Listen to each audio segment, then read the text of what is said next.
আচ্ছা বল কতটুকু করেছিলাম? হ্যাঁ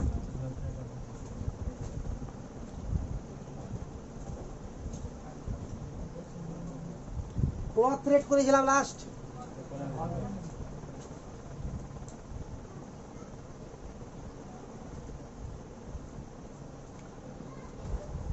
কত নম্বর পয়েন্ট ছিল এটা? 11 নম্বর, তাই তো?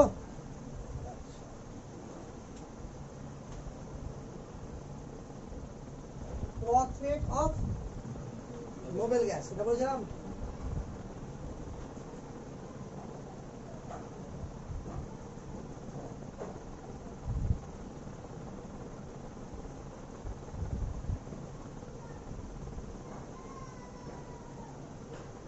তো এই ক্লথ থ্রেড জিনিসটা কি আগে দেখ, কি বলেছিলাম যে ইনার্ট গ্যাসগুলো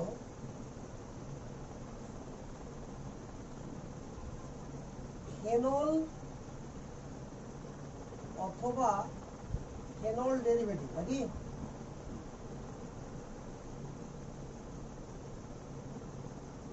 এর সঙ্গে কি তৈরি করবে? কেজ লাইক কম্পাউন্ড বা cloth thread compound.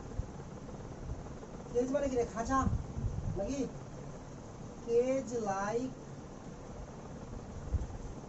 Compound or cloth thread compound, এটা তো বলেছিলাম। এবার দেখ, এই যে কেজ লাইক কম্পাউন্ড বা ক্লথ থ্রেড কম্পাউন্ডটা তৈরি কিন্তু সবাই করে না। কে কে করে না বল? আরে আর্গন, ক্রিপ্টন আর জেনন করে মেনলি। হিলিয়াম, অ্যাকচুয়ালি হিলিয়াম সাইজটা খুব ছোট, তো ওই জন্য করে না। তো এখানে কিরকম ভাবে তৈরি হয় জায়গা দেখতে হবে একটু, দেখ লক্ষ্য করে। ফেনল বা ফেনল ডেরিভেটিভের মানে কি? ডেরিভেটিভ মানে এখানে হচ্ছে ডিরাইভ ফ্রম ফেনল, মানে ফেনল থেকে তৈরি হয়েছে বাই দা কোন reaction? Addition reaction or substitution reaction, electrophilic substitution reaction. তো কিরকম কথাটা দেখ, যে ফেনল আছে এখানে, ফেনল গ্রুপের কোনো রিঅ্যাকশন হবে না, অর্থাৎ ফেনলটা ফেনল থাকবেই।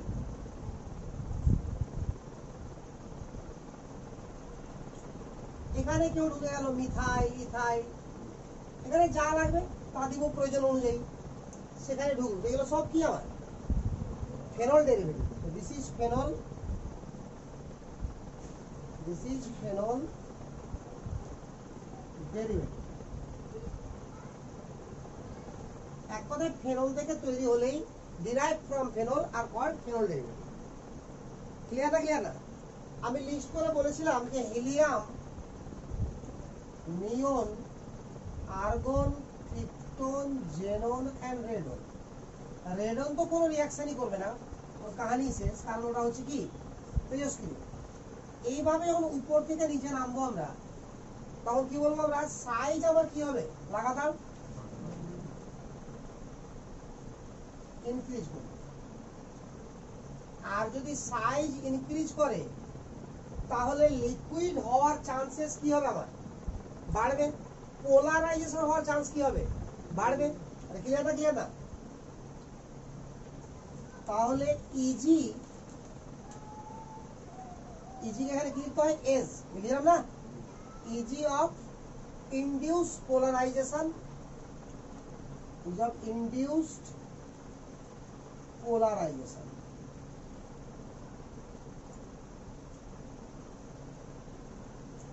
ইনক্রিজ,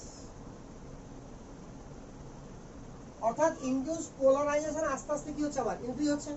আর যত ইজিলি পোলারাইজ হতে পারবে তত সহজে কি তৈরি করবে? আমার ক্লথ থ্রেড কম্পাউন্ড তৈরি করবে।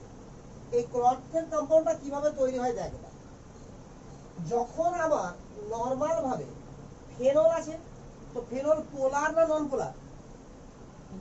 পোলার। তাহলে ফেনলকে দেখা মাত্র এরা কি হবে? পোলার হবে। এটা তো বুঝে গেছিস যে পোলারকে দেখে এরা কি হয়ে যাবে? পোলার হয়ে যাবে। কি করে হয় আর বলতে হবে না, গত ক্লাসে বলতেছিলাম এটা এর আগের দিন, যে কি করে এরা পোলার হয়। তো এরা আস্তে আস্তে যখন পোলারিটি হবে, তো পোলারিটি হওয়ার চান্সেস ম্যাক্সিমাম কার? জেননের। রেডনের কাহিনী বাদ দিবি, তাহলে কার? জেননের। তাহলে আস্তে আস্তে পোলারাইজেশন হওয়ার চান্সেস কি হবে, বাড়বে। তাহলে পোলারাইজেশন হলেই আমার কি হবে, কেজ লাইক কম্পাউন্ড বা ক্লথরেট কম্পাউন্ড তৈরি হবে। কম্পাউন্ডটা কিরকম দেখাচ্ছে এই পিকচারে, বাট তৈরি হবে না মনে রাখ। তাহলে সব থেকে বাজে মানে তৈরি করতে পারবে না কে, হিলিয়াম। তো দেখাও যায় এক্সপেরিমেন্টালি যে এই তিনজন পারে আর এই দুইজন পারে না। একেবারেই পারে না কথাটা ভুল, এরাও পারে কোনো কোনো ক্ষেত্রে, বলতো, তবে সেটা রেয়ার, এক্সিস্ট হলে করে না। হয় কি এখানে, এটা তুলে আসতে আবার এটা মুছে দিবি, বুঝবো রে। তো দেখ কিরকম হবে, যখন পোলারকে দেখে কোনো ইনার্ট গ্যাস কিভাবে কনভার্ট হবে বল, পোলার মলিকুল একদম যে কোনো ডাইপোল, তাহলে ডেল্টা পজিটিভ আর ডেল্টা নেগেটিভ, এটা আসলে কি এখানে ফেনল और ফেনল ডেরিভেটিভ।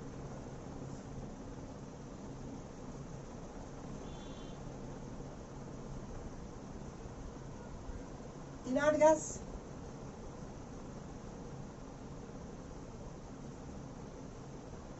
তাহলে এখানে আমার মিউ নট ইকুয়াল টু 0 আছে আর এখানে মিউ কি আছে আমার ইকুয়াল টু 0 আছে। বাট এটা হবে কি,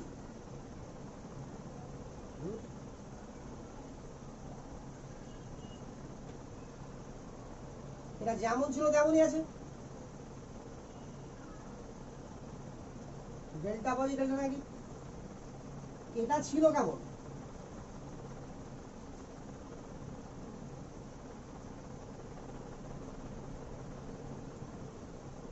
এটা ছিল কিনা বল, এটা ইনার গ্যাসটা এটা হয়ে যাবে এরকম।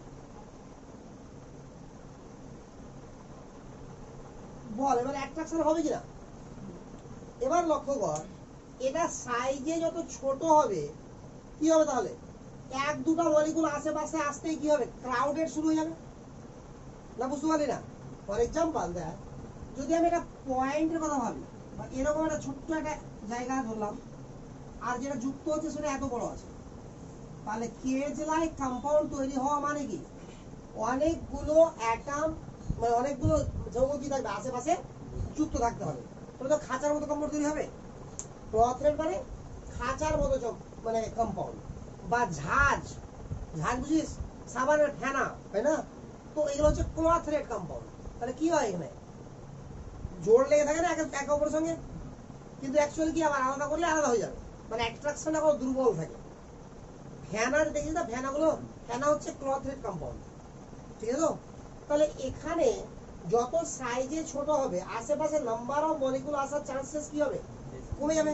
বলে হিলিয়াম আর নিয়নের সাহায্যে, মানে হিলিয়াম আর নিয়ন কি এখানে থাকলে ক্লথরেট কম্পাউন্ড তৈরি হয় না। বুঝা গেল না।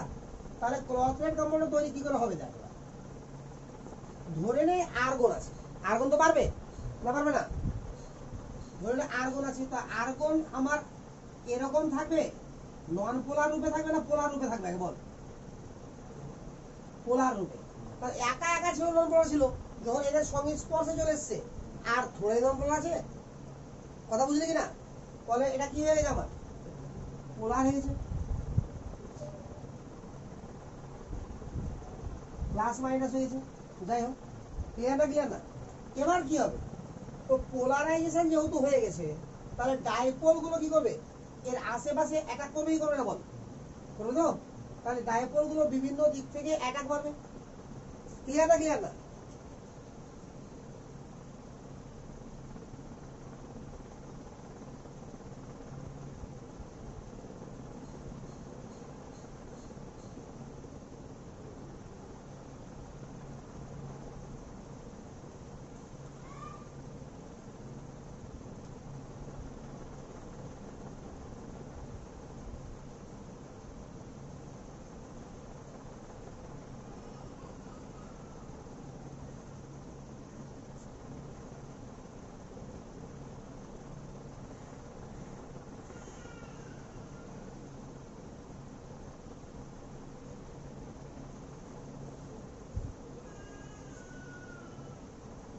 বুঝতে পারছি সিস্টেমটা। তাহলে এরকম ভাবে যখন যুক্ত থাকবে এবার এর আশেপাশে আবার কে যুক্ত হবে বল, ইনার্ট গ্যাস, তার হবে আশেপাশে কে যুক্ত হবে, আবার এরা। তাহলে এইভাবে যদি কম্পাউন্ড তৈরি করে তাকে কি বলা হবে, ক্লথ রেট কম্পাউন্ড। বুঝা গেছে ব্যাপারটা না বুঝা গেল না? তো এখানে এবার মিডিলে কে কে থাকতে পারে এখানে বল, মিডিলে থাকতে পারে কে, নিয়ন, আর্গন আর আর্গন, ক্রিপ্টন আর জেনন। আর আশেপাশে কে থাকবে সাধারণত, ফেনল বা ফেনলের ডেরিভেটিভ। ক্লিয়ার? আরে বুঝতে পারছি ব্যাপারটা তো? এবার এটাকে ভেঙে দেখাতে হবে কি আর, যৌগের স্ট্রাকচার দেখাবো কি আর, হাইড্রোজেন বন্ডিং হবে দুর্বল, van der wall force of attraction হবে, এরকম ভাবে এখানে অ্যাট্রাকশন থাকতে থাকবে।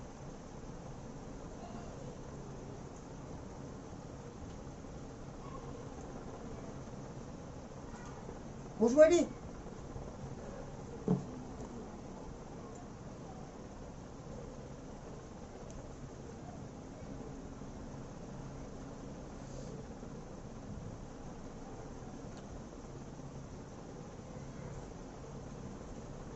আরে হয়েছে রে,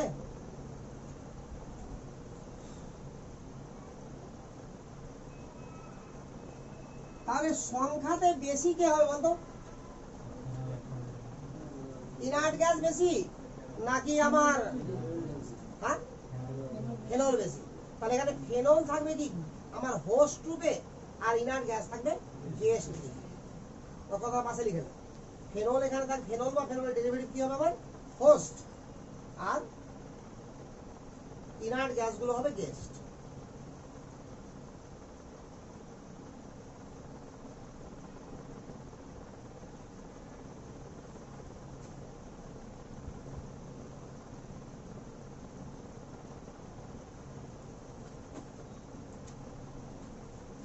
তারপর কত নম্বর পয়েন্ট হলো, 11 না 12 নম্বর পয়েন্ট কর।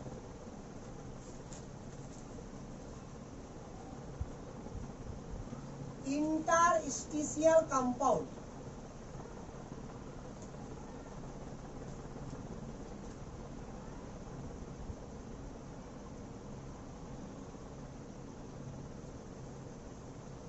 ইন্টারস্টিশিয়াল কম্পাউন্ড ফর্মেশন লিখে,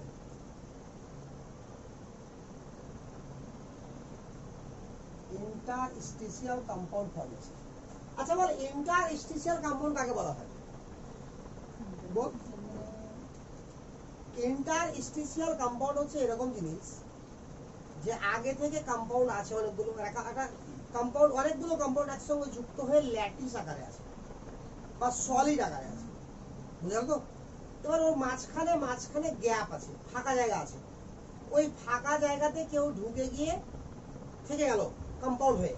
ওর আগে থেকে কি ছিল বল, অনেকগুলো কম্পাউন্ড ছিল, কম্পাউন্ড মিলিয়ে কি তৈরি করেছিল আমার ল্যাটিস বা ক্রিস্টাল তৈরি করেছিল, তার মধ্যে ফাঁকা ফাঁকা জায়গা আছে আমার। তো ওই ফাঁকা জায়গাতে যখন কেউ মানে ঢুকে যেতে পারবে, ওই ফাঁকা জায়গাটাকে বলা হয় ইন্টারস্টিশিয়াল গ্যাপ। কি বলা হবে, ইন্টারস্টিশিয়াল গ্যাপ। আর ইন্টারস্টিশিয়াল গ্যাপ হয় দু রকমের, এটা সলিড স্টেট ওদের পড়ানো হয়নি ওই জন্য ফার্স্ট চ্যাপ্টার যদি ওটা। তো সলিড স্টেটে ওখানে যখন পড়বি তখন জেনে যাবি যে ইন্টারস্টিশিয়াল গ্যাপ হয় দু রকমের, একটা হচ্ছে টেট্রাহেড্রাল ভয়েড আর একটা হচ্ছে অক্টাহেড্রাল ভয়েড। ভয়েড মানে ফাঁকা স্থান, ঠিক আছে তো? তাহলে ফাঁকা স্থান ক রকমের হয়, দু রকমের। এই টেট্রাহেড্রাল ভয়েড হোক আর অক্টাহেড্রাল ভয়েড হোক না কেন, এই ভয়েড গুলোতে যদি কেউ ঢুকে যায়, কোনো অ্যাটম বা কোনো মলিকিউল ঢুকে যাওয়ার পরে যদি কম্পাউন্ড ফর্ম করে দেয়, তাহলে সেই কম্পাউন্ডকে বলা হবে কি ইন্টারস্টিশিয়াল কম্পাউন্ড। ক্লিয়ার? তো ইন্টারস্টিশিয়াল কম্পাউন্ড করতে কে কে পারে? ইন্টারস্টিশিয়াল কম্পাউন্ড তৈরি করতে পারে মাত্র তিনটা অ্যাটম, হিলিয়াম পারে, হাইড্রোজেন পারে, আর কার্বন পারে, আর রেয়ার নাইট্রোজেন। আর কেউ পারে না। কে পারে বল? হাইড্রোজেন, হিলিয়াম, কার্বন আর রেয়ার নাইট্রোজেন, ঠিক আছে তো? আর অন্য কেউ পারে না। তাহলে চারজনের মধ্যে একজন তো ইনার্ট গ্যাস, তাহলে কোন ইনার্ট গ্যাসটা তাহলে ইন্টারস্টিশিয়াল কম্পাউন্ড তৈরি করবে? একমাত্র হিলিয়াম। ক্লিয়ার না ক্লিয়ার না? তো এটা হয় কি, প্রথমত আমরা এভাবে দেখাই,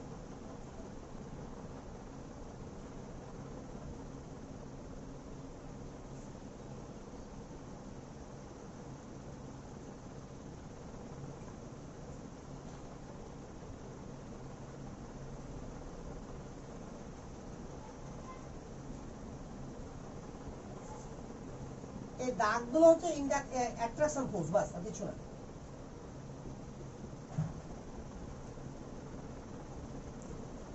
ঠিক তো? তো এই গ্যাপ গুলোকে বলা হবে কি?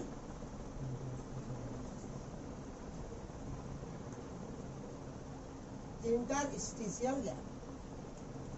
অ্যাকচুয়ালি এই গ্যাপ এরকম থাকে না, বাস দেখানো হলো বলে। অ্যাকচুয়াল গ্যাপটা থাকে কিরকম দেখ,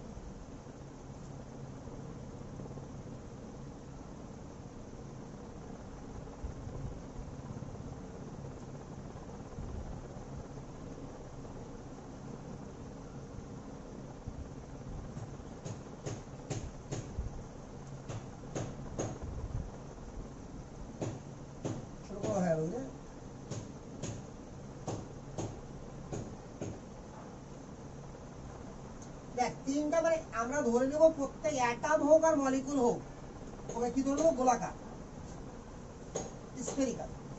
তাহলে স্ফেরিক্যাল গুলো তিনটাকে তুই যতই কাছাকাছি নিয়ে এই গ্যাপ থাকবে, তা থাকবে না রে? থাকবে। এবার এটা তুই এভাবে চিন্তা কর যে তিনটা টেনিস বল নিয়েছিস তুই, ঠিক আছে? এবার তিনটা টেনিস বলকে এভাবে যুক্ত করছিস, বুঝতে পারছিস? দুটোকে পাশাপাশি, এটাকে সাইড দিয়ে, মাঝখান দিয়ে, তারপরে গ্যাপ থাকবে কিনা বল? ওই গ্যাপ দিয়ে এই পার উপর দেখা যাবে কিনা? দেখা যাবে তো? আচ্ছা, এবার ওই গ্যাপের এবার তিনটা বলকে তুই কি করলি? এবার ত্রিভুজ আকারে হয়ে গেল। দেখ ভালো করে, এই পয়েন্টগুলো যোগ করলে সমবাহু ত্রিভুজ পেয়ে যাবে। দেখ পাবি কিনা? তো এখানে যে গ্যাপটা আছে খুব ভালো করে চিন্তা কর। এবার উপরে একটা বল রেখে দিবি, গ্যাপের উপরে থাকবে থাকবে না? আর ওটা ঢুকে থাকবে মাঝখানে। দেখ চিন্তা করে দেখ, একটু ঢুকে থাকবে তো মাঝখানে, একটু ওখানে একটা বল রেখে দিবি আরে রাখতে। তারপরেও গ্যাপ থাকবে কি থাকবে না? এবার উপর দেখা যাবে না, মাঝখানে ফাঁকা আছে আর আছে কি নাই একদম ক্লিয়ার তো? এবার উল্টে দিলে এটাকে, এবার নিচে গেল একটা বলটা, তিনটা হয়ে গেল উপরে, উপরে আবার গ্যাপ আছে কিনা? তারপরে একটা বল উপরে রেখে দিবি বল, তারপরেও গ্যাপ থাকবে থাকবে না? গ্যাপ থাকবে। আর থাকবে তো? অ্যাকচুয়াল ওই গ্যাপটা হচ্ছে টেট্রাহেড্রাল ভয়েড। অ্যাকচুয়ালি ওই গ্যাপটার নাম কি হবে? Tetrahedral void. কেন টেট্রাহেড্রাল ভয়েড হলো না? এবার তুই চিন্তা কর, ওই গ্যাপটাকে মনে মনে চিন্তা কর, কাল্পনিক ছাড়া উপায় নাই। ওই গ্যাপটাকে তুই মনে মনে চিন্তা কর যে ওখানে একটা পয়েন্ট ভাবলি, কথা বুঝতে পারলি তো? আর যে চারটা অ্যাটম আছে, ওর এক সাইডে তো চারটে আছে নাকি? অপর সাইডেও চারটা, ভালো করে দেখ।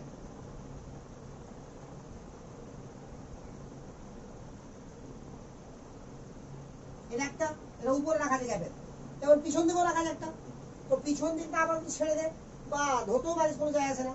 তাহলে ওই পয়েন্টের রেসপেক্টে যখন ভাববি তুই, তো চারটা সেন্টার তুই কিরকম পাবি বল? তিনটা নিচের দিকে, একটা উপর দিকে। ওই পয়েন্টগুলো যখন যোগ করবি, টেট্রাহেড্রাল তৈরি হবে। একটা কি তৈরি হবে? টেট্রাহেড্রাল। আবার নিচের দিকে আর একটা টেট্রাহেড্রাল তৈরি হবে, দুটো টেট্রাহেড্রাল তৈরি হবে ওই পয়েন্ট থেকে। ওই যে গ্যাপটাকে কি বলা হয়? Tetrahedral gap. তো এরকম গ্যাপ আর এক রকম হয়, ওটা হচ্ছে অক্টাহেড্রাল গ্যাপ। ওটার পিকচার আঁকতে গেলে তুই দেখে দেখে আঁকতে পারবি না, আমি সিম্পল করে আঁকলেও তুই দেখে দেখে আঁকতে পারবি না। কিন্তু আঁকতে যখন শিখবে, সলিড স্টেপ পড়াবো তখন এগুলো শিখবি, যখন আস্তে আস্তে আঁকতে তখন সব এগিয়ে যাবে। কিন্তু আপাতত খুব কঠিন হয়ে যাবে আঁকা। তুই দেখেছিস কোনোদিন এটা অক্টাহেড্রাল গ্যাপ? অক্টাহেড্রাল গ্যাপ দেখেছিস? বইয়ে তো আছে, বইয়ে তো নাই পিকচার অক্টাহেড্রাল গ্যাপের। যাই হোক, তো টেট্রাহেড্রাল গ্যাপ আর অক্টাহেড্রাল গ্যাপ, তো এই গ্যাপটা অ্যাটমের রেসপেক্টে খুব ছোট হবে। আরে এই অ্যাটম হোক এটা আর মলিকুল হোক, এদের রেসপেক্টে গ্যাপটা ছোট হবে কিনা? ছোট হবে তো? তাহলে এখানে জায়গা কারা নিতে পারবে? ছোট ছোট সাইজের অ্যাটম বা মলিকুল গুলো। আরে বুঝলো তো? এই কারণে কারা পারে? হিলিয়াম পারে, হাইড্রোজেন পারে, কার্বন পারে, আর রেয়ার নাইট্রোজেন। তো নাইট্রোজেন বাদ দিতে হবে তো। এবার ভাব, তো ফ্লুরিন তো ছোট, হিলিয়াম আর মানে হাইড্রোজেনকে ছেড়ে দে, বাট ফ্লুরিন তো কার্বন থেকে ছোট সাইজে নাকি রে? তাহলে ফ্লুরিন যদি কার্বন থেকে সাইজে ছোট হয়, দাঁড়া একেবারে ভুল বললাম। হিলিয়াম পারে, কার্বন পারে, আর বোরন পারে। হিলিয়াম পারে, কার্বন পারে, আর বোরন পারে। হাইড্রোজেন না, হিলিয়াম, কার্বন আর বোরন, ঠিক আছে তো? হিলিয়াম পারবে, কার্বন পারবে, আর বোরন পারবে। তো যাই হোক, তো ওখানে ফ্লুরিন কেন পারলো না বা হাইড্রোজেন কেন পারলো না? ওরও তো সাইজে ছোট। তো এরা কি করে, এরা হাইলি রিয়াক্টিভ হয়ে যায়। হাইলি রিয়াক্টিভ বলে কি করে, ওরা ওখানে যাওয়ার আগে, অর্থাৎ এখানে যে গ্যাপে যাবে, গ্যাপে যাওয়ার আগে এদের কারো না কারোর সঙ্গে কোনো না কোনো কিছুর সঙ্গে রিয়াকশন করে দেবে। ঠিক আছে? তাহলে কি হয়ে যাবে, অ্যাডিশন কম্পাউন্ড অথবা সাবস্টিটিউশন কম্পাউন্ড তৈরি হয়ে যাবে। ইন্টারস্টিশিয়াল কম্পাউন্ড তৈরি হতে হলে কি করতে হবে, ওটা ওই কম্পাউন্ড ওটাই থাকবে, শুধু এগিয়ে ঢুকে যাবে। কথা বুঝলি কিনা? তাহলে এই সমস্ত জায়গাতে কে ঢুকতে পারে, হিলিয়াম পারে, বোরন পারে, আর কার্বন পারে। এরাই কেন পারে, অন্যরা পারে না কেন? বলে এখানে একটা লিমিটিং রেডিয়াস রেশিও আছে, একটা ওয়ার্ড আছে, লিমিটিং রেডিয়াস রেশিও। এটাও শিখবো আমরা সলিড স্টেটে গিয়ে, যে কারা কারা পারবে আর কারা কারা পারবে না। ঠিক আছে? এটা পারবি না শিখতে, এই যে এরাই পারবে ওরা পারবে না। তবে হ্যাঁ এটা পারবি যে ক্যাটায়ন আর অ্যানায়নের রেডিয়াসের অনুপাত এত হলে ঢুকবে, না হলে ঢুকবে না। এই ভ্যালুটা জেনে যাবি। ঠিক আছে? সে এখনো বললে এখনো জেনে যাবি। পয়েন্ট মানে 0 থেকে 0.225, 0.225 থেকে 0.414, 0.414 থেকে 0.732, আর 0.732 থেকে 0.1, 4 ভাগে ভাগ করা হয়, বাস কোঅর্ডিনেশন নাম্বার অনুযায়ী। তো ওগুলো সব পরে বুঝে যাবে, এখনকার মতো এটুকুই থাক। এখন কি বললাম আমি, সাইড লিখে লিখলে এতই মন খারাপ হয়ে ইংলিশটা লিখবি না।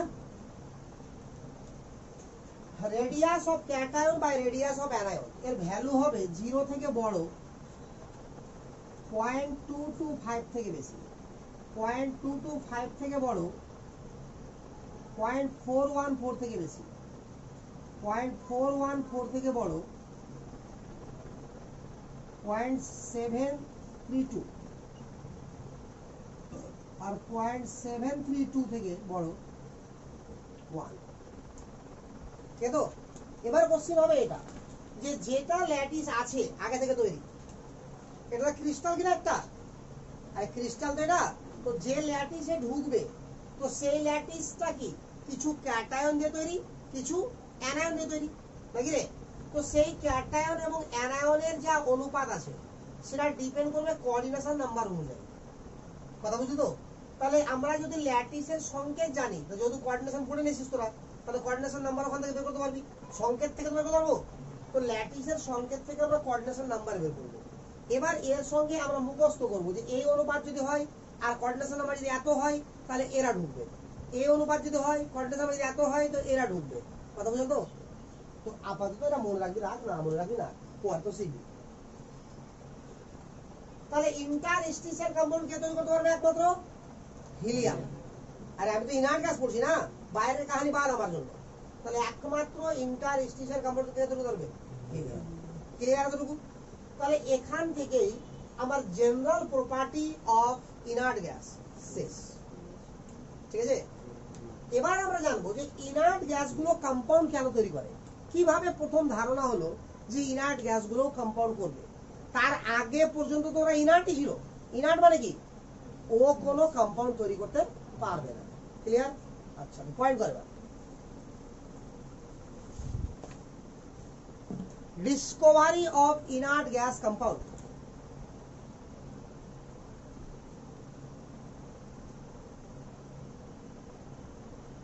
Discovery of inert gas compound.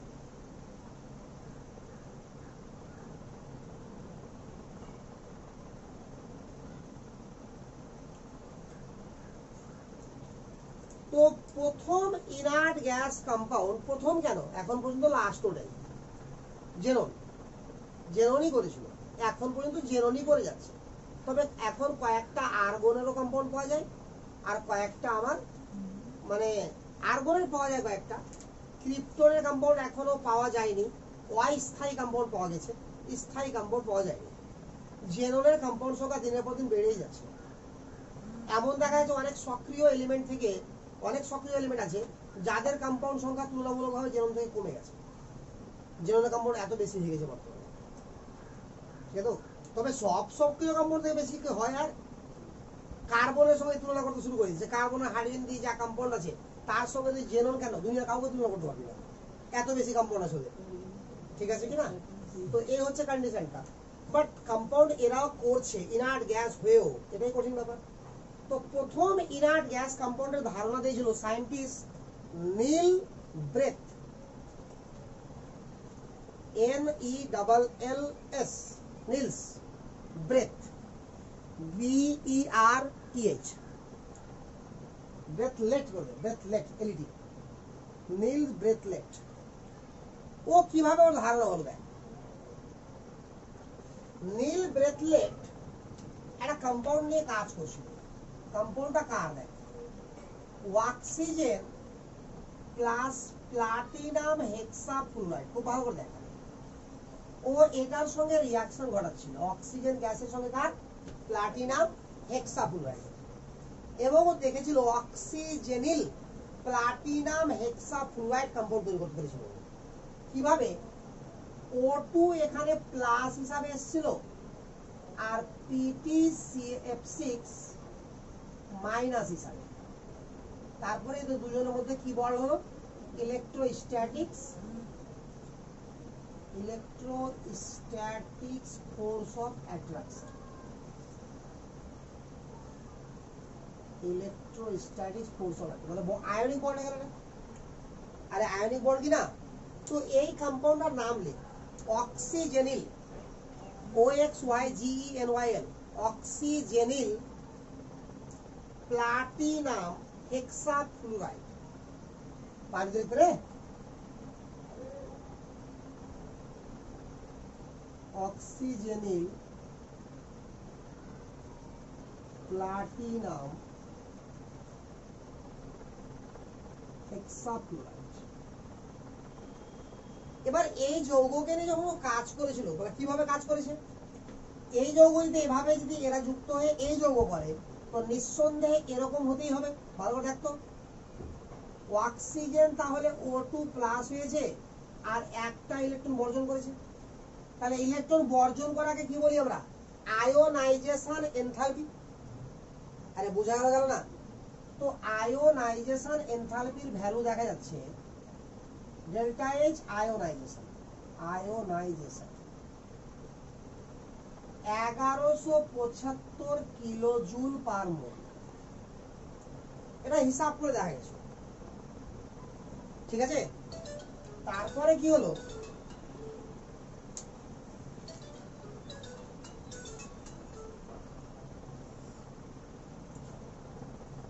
Delta H ionisation, তাহলে এনার্জি কত? 1175 কিলোজুল পার মোল।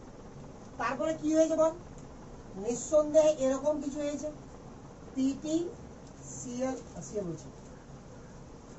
F6 কি করেছে? একটা ইলেকট্রনকে গ্রহণ করেছে, গ্রহণ করে PTF6 মাইনাস হয়েছে। তারপরে O2 প্লাস আর F6 মাইনাস, এরা দুজনের মধ্যে কি হয়েছে? ইলেকট্রোস্ট্যাটিক ফোর্স অফ অ্যাট্রাকশন হয়ে কম্পাউন্ড হয়েছে। আচ্ছা, হলো তো হলো এটা, তাহলে এর সঙ্গে ইনার্ট গ্যাসের রিলেশন কি? এখানে তো ইনার্ট কেউ নাই। এবার ইনার্ট গ্যাসের রিলেশনটা নিলস ব্রেথলেট তৈরি কিভাবে করছে দেখ, তাহলে কতটা ওরা ডিপলি ভাবে সবকিছুকে নিয়ে। নিলস ব্রেথলেট দেখছি যে জেননকে যদি আমার আয়োনাইজ করা হচ্ছে, জেনন প্লাস প্লাস ইলেকট্রন, তো দেখা যাচ্ছে ডেল্টা H আয়োনাইজেশন, এটা হচ্ছে 1170 kilojoule per mole.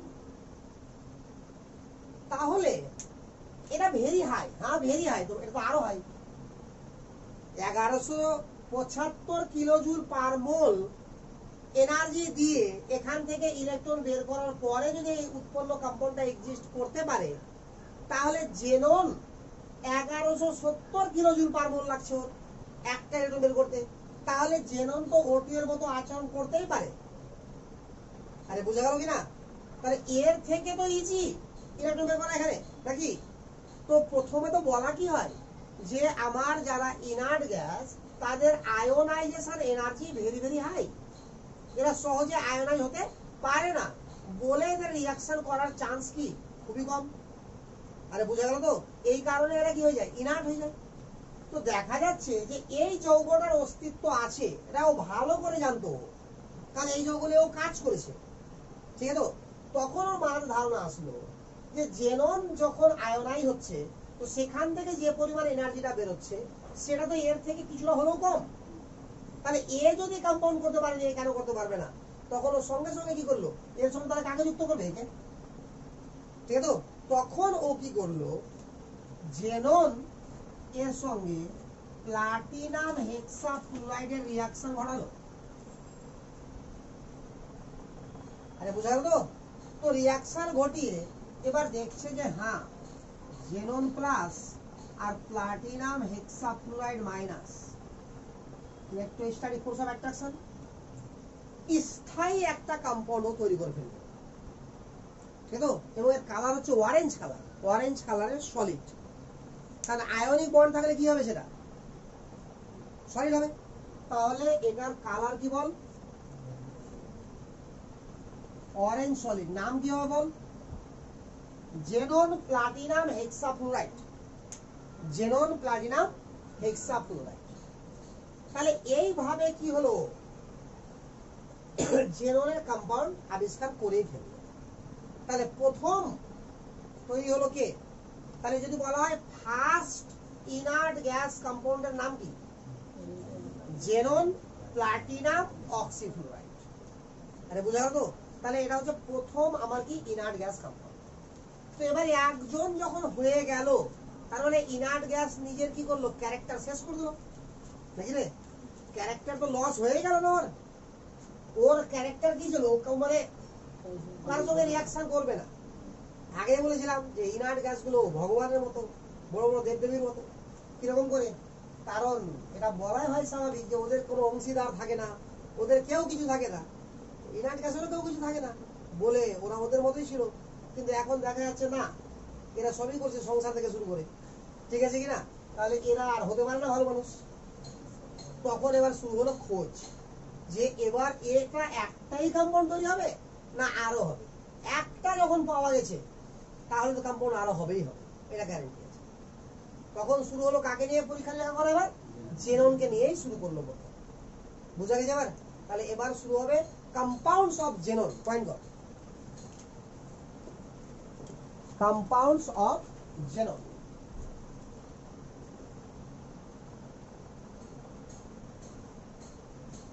compounds of xenon।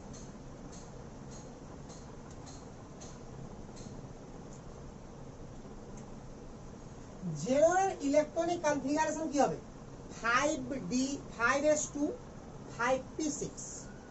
যদি জেননের ইলেকট্রনিক কনফিগারেশন লেখা যায় গোটা, তো লাস্টে কি হবে বল, 5p2 সরি 5s2 5p6। তো আমি লাস্টেরটা লিখছি, কারণ এত বড় ইলেকট্রন বিন্যাস কে লিখবে, বোর্ডে ধরবে না, যেভাবে এভাবে দেখাই দেবো। এখানে নিলাম 5s,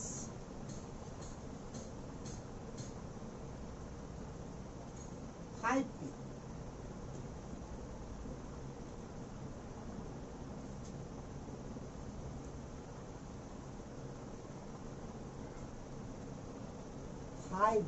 এই চারটা যেভাবে আছে সেভাবে আঁকার চেষ্টা করিস। হ্যাঁ, এরকম ভাবিস না যে আমার কাছে বোর্ড বড় আছে বলে আমি অনেক দূরে লিখছি, দূরে দূরে লিখতে হবে।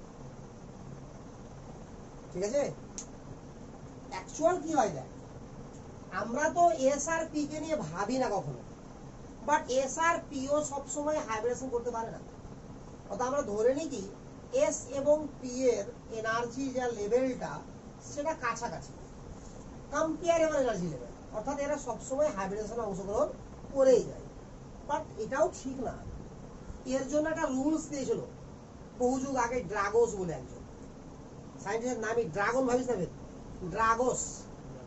ঠিক আছে, তো ড্রাগোস রুলে বলেছিল এরকম কথা যে 3 নাম্বার পিরিয়ডের পরের পিরিয়ডে যদি চলে যায়, 4th বা 5th পিরিয়ডে, তাহলে সেই ক্ষেত্রে আমার এস এবং পি অরবিটালের মধ্যে এনার্জির গ্যাপ যেটা বেড়ে যায় সেটা কম্পেয়ারেবল আর না।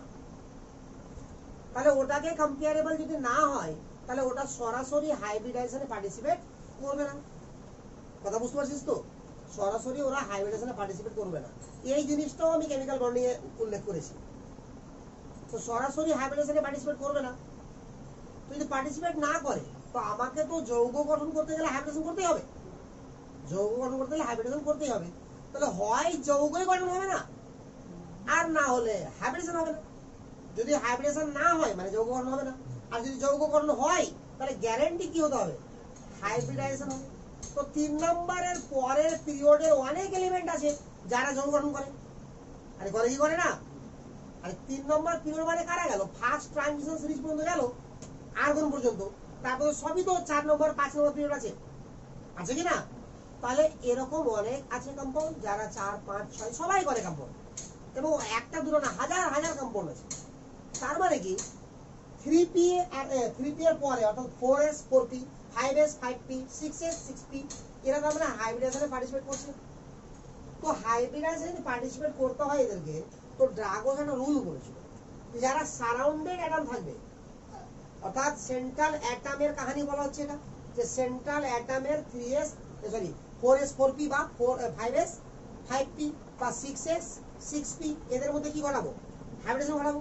তাহলে এদের মধ্যে যখন আমরা হাইব্রিডেশন ঘটাবো, তো যারা সারাউন্ডেড অ্যাটম থাকবে তাদের ইলেকট্রোনেগেটিভিটি মিনিমাম 2.5 হওয়া যায়, মিনিমাম কত 2.5, তার কম যদি হয়ে যায় হাইড্রোজেন কত 2.1, হাইড্রোজেনের ইলেকট্রোনেগেটিভিটি কত 2.1, অর্থাৎ হাইড্রোজেন পারবে না, অর্থাৎ হাইড্রোজেন পারবে না, বুঝলো তো? তাহলে মিনিমাম কত হওয়া যায়, এবং এটা 3 নম্বর পিরিয়ড থেকে শুরু হয়, ভুল বললাম 4 থেকে না 3 থেকে শুরু হয়ে যায়, থার্ড পিরিয়ড এন্ড ওয়ানওয়ার্ডস সবার ক্ষেত্রে এটা হয়। তবে এর একটা শর্ত আছে, শর্তটা কি, ওটাকে গ্রাউন্ড স্টেটে যৌগকরণ করতে হবে, গ্রাউন্ড স্টেটে কি করতে হবে, কম্পাউন্ড ফরমেশন করতে হবে। আর একটা শর্ত কি, মিনিমাম একটা লোন পেয়ার থাকতে হবে, গ্রাউন্ড স্টেটে কম্পাউন্ড ফরমেশন করতে হবে আর মিনিমাম একটা লোন পেয়ার থাকতে হবে। আমি একটা এক্সাম্পল দিচ্ছি আরো ক্লিয়ার হবে।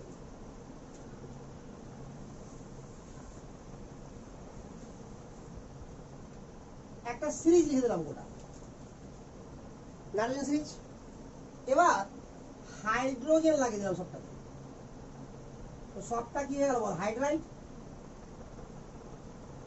আরে হয়েছে কি হয়নি? তো লক্ষ্য কর এখানে নাইট্রোজেনের কাছে একটা লোন পেয়ার আছে না, তাহলে ফসফরাসের কাছে আছে, সবার কাছে লোন পেয়ার আছে একটা, বল কোনো সন্দেহ আছে কি? কারণ এদের বাইরে ইলেকট্রন কটা থাকে 5টা, তো 3টা বন্ড করেছে, ক্লিয়ার না ক্লিয়ার না? তো নাইট্রোজেনের ইলেকট্রন বিন্যাস করে বল কি আছে, 2s2 2p3 আছে, তার মানে 3টা আনপেয়ার্ড ইলেকট্রন নরমাল অবস্থাতেই আছে। তাহলে এক্সাইটেড স্টেটে যায়নি, কেউই যায়নি, কারণ এবার একই গ্রুপ বরাবর সবারই ইলেকট্রনিক কনফিগারেশন কি হয়, সেম হয়, দেখি রে? এটা কি 2s2 2p3, এটা কি 3s2 3p3, এটা 4s2 4p3, এটা 5s2 5p3, এটা 6s2 6p3, কোন ঝামেলা তো হওয়া উচিত না। তো সবারই আমার আনপেয়ার্ড ইলেকট্রন কটা আছে, 3টা, আর সবারই কাছে আমার এক জোড়া করে লোন পেয়ার আছে, যেটা কোথায় আছে, এসে, যেটা কোথায় আছে, এসে। এবার নাইট্রোজেন যখন যৌগ গঠন করবে বা আর্সেনিক ফসফরাস বা আর্সেনিক যখন যৌগ গঠন করবে, তাকে কি এক্সাইটেড হওয়ার প্রয়োজন আছে? যদি এই যৌগগুলো করে তো মোটেও প্রয়োজন নাই, কারণ ভ্যালেন্সি কত প্রয়োজন, 3 প্রয়োজন, তো 3 তো ভ্যালেন্সি আছেই আছে ওর, আর আছে কি না? তার মানে সবাই আমার কি হিসাবে কম্পাউন্ড করেছে, গ্রাউন্ড স্টেট, প্রত্যেকের কাছে লোন পেয়ার আছে, আরে আছে কি নাই, আছে তো, আচ্ছা। এবার প্রত্যেকের কাছে যদি লোন পেয়ার আছে, গ্রাউন্ড স্টেট আছে, সারাউন্ডিং অ্যাটম কি আছে, হাইড্রোজেন, যার তড়িৎ ঋণাত্মকতা 2.5 থেকে কম, কম তো, তাহলে বলছে যে এখানে বন্ড অ্যাঙ্গেল যেটা হয়, খুব ভালো করে ভাব, এটা হবে 109 ডিগ্রি 28 মিনিটের কাছাকাছি, যদিও এর অ্যাকচুয়াল ভ্যালু কত হয় 107, অ্যাকচুয়াল ভ্যালু কত হয় বল 107, এটা পরীক্ষাগত ভ্যালু, তো কাছাকাছি তো হল, ঠিক আছে? তো এটুকু কেন কমছে, ভেসপার থিওরির জন্য, যে লোন পেয়ার বন্ড পেয়ার রিপালশনটা বেশি কার থেকে, বন্ড পেয়ার থেকে, তাহলে সেই অনুযায়ী এদের বন্ড অ্যাঙ্গেলও কি হবে, কাছাকাছি ওরকম হবে, বাট এদের প্রত্যেকের বন্ড অ্যাঙ্গেল দেখা যায় অ্যাপ্রক্সিমেটলি 90 ডিগ্রি। হোয়াই, কেন? এখানে যদি হাইব্রিডাইজেশন দিয়ে কেউ ব্যাখ্যা করে তাহলে কি ও জীবনেও ব্যাখ্যা করতে পারবে না, বাট কোশ্চিনে এটা দেওয়া আছে যে এখানে নাইট্রোজেন অ্যামোনিয়ার বন্ড অ্যাঙ্গেল 109 ডিগ্রি 28 মিনিটের ক্লোজ হলেও বাকি সমস্ত হাইড্রাইডের বন্ড অ্যাঙ্গেল কত, 90 ডিগ্রি ক্লোজ। কেন হলো? কারণটা শুন। ফসফরাস অর ওয়ান ওয়াট মানে তার উপরের গ্রুপ, আর বুঝা গেল না, তার থেকে বেশি পর্যায়, তাহলে এটা 3 নম্বর পর্যায়ে বা তার বেশি পর্যায়ে আছে কিনা, কোনো এলো আছে কিনা, 3 নাম্বার বা তার বেশি নাম্বার পর্যায়ে আছে কিনা, আছে। তো 3 বা তার বেশি নম্বর পর্যায়ে যদি কোনো এলিমেন্ট থাকে, তাহলে সেক্ষেত্রে এস আর পি এর মধ্যে আমার এনার্জির গ্যাপটা বেশি হয়ে যায়। বুঝা গেল? এনার্জি গ্যাপ এতটা বেশি হয় 3 নম্বর পিরিয়ড বা তার পরের পিরিয়ডে, যে সরাসরি এস আর পি মিশে গিয়ে হাইব্রিডেশন করতে পারে না। কারণ হাইব্রিডাইজেশনের রুল কি? সেই সমস্ত অরবিটাল মিশবে যাদের এনার্জি সেম অথবা প্রায় সেম। তো এখানে প্রায় সেম থাকে না, গ্যাপটা হাই হয়ে যায়, ফলে মিশতে পারে না। তাহলে মিশতে গেলে কি করতে হবে আমাকে বল? এই এনার্জি লেভেলটাকে কমাতে হবে, নিজের দিকে টেনে নিয়ে আসতে হবে এটাকে। তো টানবে কে? এখানে তো আমার নিউক্লিয়াসটা আছে, খুব ভালো করে ভাব। যে অ্যাটমের ইলেকট্রনিক কনফিগারেশন করেছি, তার অ্যাটমের তো এটা কক্ষ, বাইরের কক্ষ, তো নিউক্লিয়াস তো এখানে কোথাও আছে, আর আছে কিনা? তাহলে এই অ্যাটমের উপর যদি পজিটিভ চার্জ ডেভেলপ হয়, খুব ভালো করে ভাব, পজিটিভ চার্জ যদি ডেভেলপ হয়, তাহলে ও কি করবে? টানবে ইলেকট্রনটাকে। আদারওয়াইজ টানতে পারবে কি? আদারওয়াইজ টানতে পারবে না। কথাগুলো বুঝতে পারছি না, পারছিস না? ক্লিয়ার? তো পজিটিভ চার্জ যখন এর উপর ডেভেলপ হবে তখন টানবে। এবার পজিটিভ চার্জ তো ডেভেলপ কে করবে? এখানে যে অ্যাটমটা আছে তার থেকে হাইলি ইলেকট্রোনেগেটিভ অ্যাটম হলেই হবে। ও কি করবে তখন? টানবে ইলেকট্রন চারিদিক থেকে, টানবে টানবে না? তো চারিদিক থেকে যখন টানবে তখন কি হবে? ওর উপরে পজিটিভ ডেভেলপ হবে। এখানে পজিটিভ তো দূরের কথা, উল্টা কি হয়ে গেছে? নেগেটিভ। কারণ ফসফরাস উল্টা কি করছে? ইলেকট্রন টানছে। ফসফরাস উল্টা ইলেকট্রন টানছে কার কাছ থেকে? হাইড্রোজেনের কাছ থেকে। কারণ ফসফরাসের তড়িৎঋণাত্মকতা আমার হাইড্রোজেন অপেক্ষা বেশি, তাহলে ফসফরাস কিছুটা হলেও কি করবে? টানবে। তাহলে এখানে আমার ডেভেলপ কি হবে? Partial negative charge. ফলে এই ইলেকট্রনগুলোর সঙ্গে ইলেকট্রন আছে, তাহলে এগুলো ইলেকট্রনের সঙ্গে এই ইলেকট্রনের কি হবে? নেগেটিভ চার্জের রিপালশন হবে। তাহলে যত দূরে ছিল আরো দূরে চলে যাবে। তাহলে জীবনে কাছে আসতে পারবে না, তাহলে হাইব্রিডেশনে পার্টিসিপেট করতে পারবে না। এমনিতেই তো এত দূরে ছিল যে হাইব্রিডেশন করতে পারছিল না, তার উপরে কি হলো? আরো দূরে চলে গেল। বাট আর্সেনিক থেকে যে নিচে যখন আসছে, তাহলে এদের তড়িৎঋণাত্মকতা কিন্তু হাইড্রোজেন থেকে কম। তাহলে এবার কে টানবে? হাইড্রোজেন টানবে। তাহলে হাইড্রোজেন টেনে তাহলে কি মেটাল এগুলোর উপরে কি করলো? Positive charge. এবার অতটাও পজিটিভ করতে পারেনি হাইড্রোজেন, যাতে করে কন্ট্রাকশনটা যতটা হওয়া প্রয়োজন ততটা করতে পারবে। ফলে কন্ট্রাকশন তো কিছুটা করছে, বাট ওই কন্ট্রাকশন করে লাভ নেই। একটা প্রয়োজন মতো করতে হবে না, যাতে করে এনার্জিটা কম্পারেবল হয়। কথা বুঝা গেল না? গেল না? তাহলে এরা তখন হাইব্রিডেশন করতে পারছে না। বলে কি হয়? যে এই সমস্ত কম্পাউন্ড তৈরি হওয়ার সময় হাইব্রিডাইজেশন ঘটে না। কি ঘটে? পিওর পি অরবিটাল ওভারল্যাপ করে কার সঙ্গে? হাইড্রোজেনের 1s এর সঙ্গে। আর 3টা পি অরবিটাল একে অপরের সঙ্গে কত ডিগ্রি থাকে? 90 ডিগ্রি থাকে। ওই কারণে বন্ড অ্যাঙ্গেল কত? 90। বুঝা গেল ব্যাপারটা না? বুঝা গেল না? তো এই পুরোপুরি যেটা বললাম এতক্ষণ ধরে, এটাকে বলা হয় ড্রাগোস রুল। আরে বুঝা গেল? তাহলে ড্রাগোস রুল থেকে আমরা এটা জেনে যাওয়া উচিত আমার এতক্ষণে, যেহেতু জানতিস না বলে আমি বলে দিলাম এটা। এতক্ষণে জেনে গেলি যে 3 নম্বর পিরিয়ডে অবস্থিত এলিমেন্টের ক্ষেত্রেই যদি এমন ঘটে, তাহলে 4-এ কি হবে? আরো বড় গ্যাপ হবে। 5-এ কি হবে? আরো বড় গ্যাপ হবে। এটা তো 5-এ আছে। কথা বুঝা গেল? গেল না? তার মানে কি, একে যদি কম্পাউন্ড তৈরি করতে হয়, তাহলে এর উপরে পজিটিভ চার্জ কি লাগবে? হাইফাই চার্জ লাগবে। কথা বুঝা গেল? না? ক্লিয়ার না? ক্লিয়ার না? আর যদি একে শুদ্ধ নিতে হয়, আর যদি একে শুদ্ধ নিতে হয় হাইব্রিডেশন, মানে আরো কত টানতে হবে বুঝতে পারছি এবার? আরে বুঝা গেল? তো একে শুদ্ধ নিতে পারবো কিনা সেটাও ভাবতে হবে আমাকে। একদিক থেকে এবার আমরা ভাববো সব। তো একে শুদ্ধ নেওয়া যায়, চিন্তা করার কিছু নাই, সবকে নেওয়া যায়। তার জন্য কাকে প্রয়োজন? হাইলি ইলেকট্রোনেগেটিভ কে আছে? ফ্লুরিন। ঠিক আছে? তো তাহলে এর উপরে দাদাগিরি খাটাতে পারবে একমাত্র কে? ফ্লুরিন আর অক্সিজেন, আর কেউ পারে না। কারণ এর পরে যারা আছে তাদের তড়িৎঋণাত্মকতা যত আছে পজিটিভ তো করে দিবে কে? ওই পজিটিভে কাজ হবে না। তাহলে এর উপরে প্রভাব বিস্তার করতে পারবে একমাত্র কে? ফ্লুরিন এবং অক্সিজেন। বলে আমরা নেক্সট একটু পরেই লিখবো যে জেনন মাত্র 3 ধরনের যৌগ করে। একটা কি জেনন ফ্লুরাইড ফ্লুরিনের সঙ্গে, জেনন অক্সাইড অক্সিজেনের সঙ্গে, আর অক্সিজেন এবং ফ্লুরিন মিক্সচার হয়ে জেনন অক্সিফ্লুরাইড। আর কোনো কম্পাউন্ড তৈরি করতে পারে না জেনন। কারণ কি ওই তো অরবিটাল গুলোকে হাইব্রিডাইজেশনে পার্টিসিপেট হতেই দিচ্ছে না। কি বোঝা গেছে ব্যাপারটা না বোঝা গেল না? তো জেনন কেন 3 ধরনের প্রোডাক্ট করে তার বেশি করে না কেন? এতটুকু ক্লিয়ার না বল? ক্লিয়ার তো? এবার দেখ লক্ষ্য করে জেননের যখন প্রাথমিক আমরা ইলেকট্রনিক কনফিগারেশন দেখব তখন এটা দেখতে পাবো অলওয়েজ। তাহলে এই অবস্থায় একটা ওয়ান পেয়ার আছে কি নাই? তাহলে জেননের ভ্যালেন্সি গ্রাউন্ড স্টেটে, valency of xenon in ground state, valency of xenon in ground state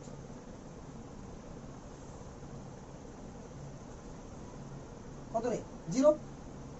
clear না?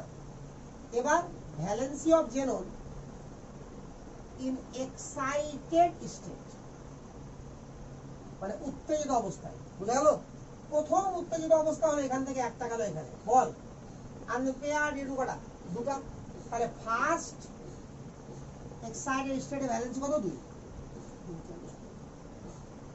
সেকেন্ড এক্সাইটেড স্টেটে 4। থার্ড এক্সাইটেড স্টেটে 6। ফোর্থ এক্সাইটেড স্টেটে বল। তো এই কটাতে আমার এরকম কাহিনী আছে। এবার বল আমরা যেহেতু একটা জিনিস পড়ে নিয়েছি আমরা কোঅর্ডিনেশন কম্পাউন্ড বলে, একটা জিনিস এখানে সুবিধা হয়ে যাবে যে আমার এই যে ডি এর যে 5টা ভাগ, 5টা অরবিটালের নাম কি কি? D x y, d y z, z x, আর x square minus y square আর জেড স্কয়ার। ন্যাচারালি কাদের এনার্জি কম? এক্স ওয়াই, ওয়াই জেড আর জেড এক্স। বুঝলে? তাহলে এক্সাইটেড হয়ে প্রথম 3টা কাকে পূর্ণ করবে? এক্স ওয়াই, ওয়াই জেড আর জেড এক্স কে। তারপরে পূর্ণ কাকে করবে? জেড স্কয়ার কে অথবা x square minus y square কে। আরে বুঝা গেল তো? তাহলে 4th নম্বরে যে ইলেকট্রনটা গেল সেটা কোথায় হবে? বল ডি জেড স্কয়ার অথবা d x square minus y square. তো জেনারেলি দেখা যায় কোথায় আছে? ডি জেড স্কয়ার আছে। এটাও এক্সপেরিমেন্টাল দেখা গেছে যে ডি জেড স্কয়ার আছে। ঠিক আছে? অ্যাকচুয়াল দেখা তো যায়নি। জেড স্কয়ার ধরে যখন এক্সপেরিমেন্ট করতে যাচ্ছে মানে কিছুকে, তাহলে সঠিক বেরোচ্ছে। আর x square minus y square ধরে যখন এক্সপেরিমেন্ট করতে যাচ্ছে তাহলে উল্টাপাল্টা মনে বেরোচ্ছে। তো ধরে নিল কোথায় আছে তাহলে? Z square. এরকম ভাবিস না তৈরি করা আছে ঘর বাড়ি করে নাম দিয়ে যে ডি জেড স্কয়ার, ওখানে দেখতে পাচ্ছি এরকম গেল, এরকম ব্যাপার নাই। বুঝতে পারলি কিনা? বল এতটুকু জিনিস ক্লিয়ার হলো? ক্লিয়ার হলো গেল না? তো এবার এখানে ধর তো জেনন আমার সর্বাধিক যে হাইব্রিডেশন গুলো করবে, কি কি হাইব্রিডেশন করতে পারে? সবটাই যদি ও সিগমা বন্ড করে নেয় তো জেনন কখনোই ওয়াক্টা ফ্লুরাইড করতে পারে না। কেন অক্টা ফ্লুরাইড করতে পারে না? এটা ব্যাপার আছে একটা। কারণ ভ্যালেন্সি তো 8 হয়ে গেছে আর সর্বাধিক ইলেকট্রোলাইট কার? ফ্লুরিনের। তাহলে ফ্লুরিন যদি 8টা লেগে যায় 4 সাইডে তাহলে মজাই মজা। এখানে তো এর তো ওয়াট লেগে ভিখারি হয়ে যাবে এরা চারিদিক থেকে, এমন ভাবে টানবে ইলেকট্রনকে নাকি? তাহলে কি করবে? এ সবকে টেনে দেবে একদম নিচে। তাহলে কি হবে? সবার এনার্জি কি হয়ে যাবে? কাছাকাছি। তাহলে কি হাইব্রিডেশনে ইজিলি পার্টিসিপেট হয়ে যাওয়া উচিত, বাট হবে না। এর পিছনে কারণ কি? D z square. কারণ d x y, y z, z x এর পিকচার তোরা জানিস কেমন হয়? কেমন হয়? প্লেনার। আর একটা প্লেনের উপর আছে কিনা, আর জেড স্কয়ার তো খাড়াখাড়ি খাড়াখাড়ি আছে কিনা। তো যখন দেখবে যে প্লেনে ইলেকট্রন আছে আর এই ইলেকট্রন যেটা জেড স্কয়ার আছে কিনা, ধরুন এরকম 3টা আছে, দেখতে পাচ্ছি এটা তো আমি উঠিয়ে এলাম, তবু 3টা আছে বললি ওটা। এবার জেড স্কয়ার আছে যে এভাবে ঘুরতে থাকে, ও এভাবে ও ঘুরবে। কেন ঘুরবে? কারণ আরো একটা ভ্যাকান্ট আছে। বুঝা গেল তো? তো ভ্যাকান্টটা কোন ভ্যাকান্ট আছে? X square minus y square. এবার ভাব একটু, x square minus y square দেখতে এরকম। আমরা রে সেটা জিনিস সিগারেট টাপ টাপ ফেলা করছে।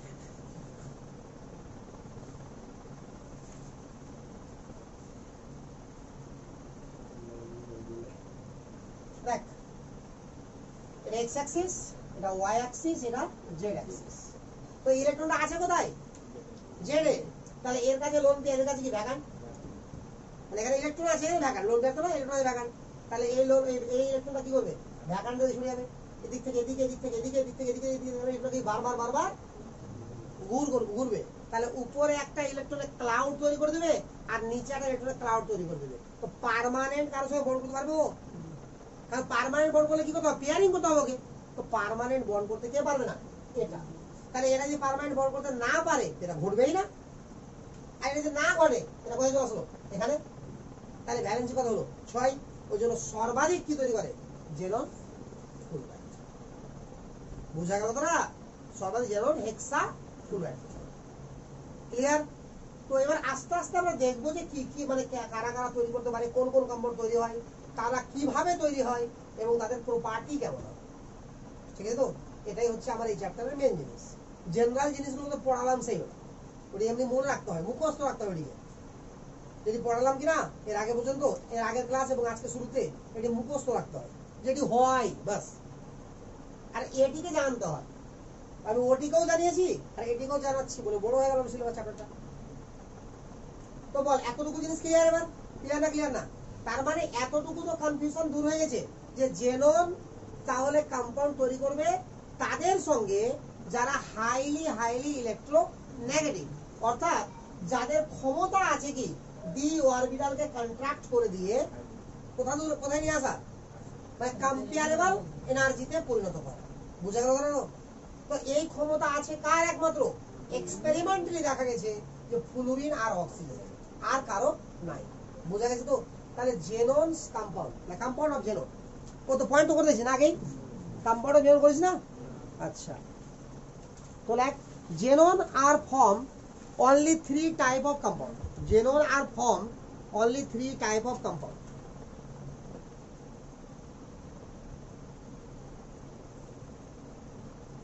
Only 3 type of compound. Number 1, xenon fluoride. Xenon fluoride. হয়েছে লেখা? হয়েছে? ওখানে লিখ xenon fluoride, ওখানে পাশে লিখবি কোন কোন ফ্লুরাইড করা যায়। XCF2, XCF4 আর XCF6 আর XCF8 হবে কি? হবে না। তাহলে এই তিনটাই ফ্লুরাইড করে, আর কেউ করে। 2 নম্বর লিখ জেনন ওয়াক্সাইড।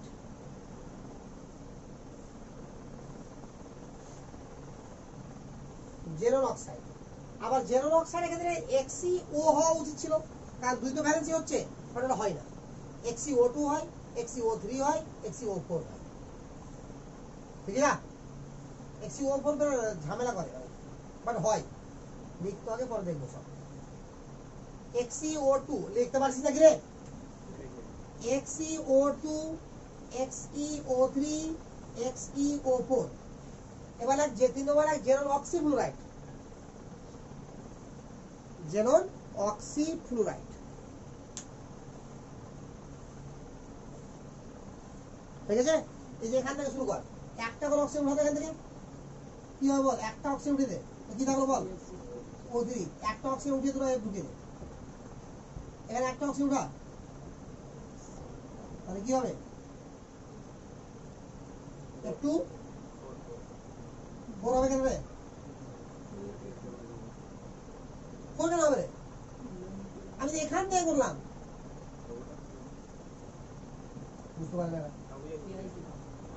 বুঝতে পারি কি পারলে বলতো? XCO3F2, XCO2F2 আর একটা হবে XCOF4। XCOF4 এখান থেকে একটা তুললে XCOF4, আর একটা এখান থেকে তুললে, তাহলে কি হবে বল? XCOF2। বাস, এই চারটাই জেননের অক্সিফ্লুরাইড এক্সিস্ট করে, আর কেউ এক্সিস্ট করবে না।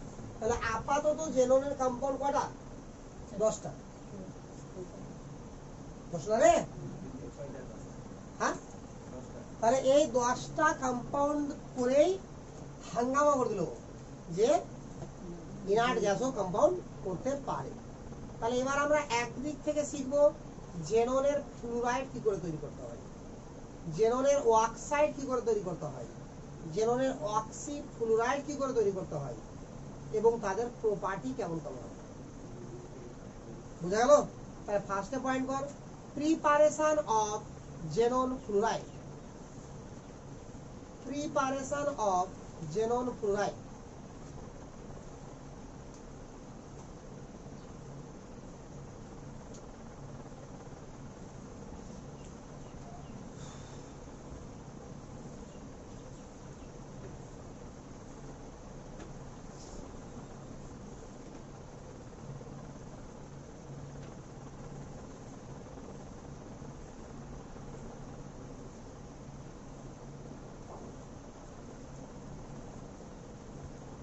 Xc প্লাস F2 রিঅ্যাকশন করা হবে 450 ডিগ্রি তাপমাত্রায়, 450 ডিগ্রি তাপমাত্রা কেন দেওয়া হয় বলা যায়?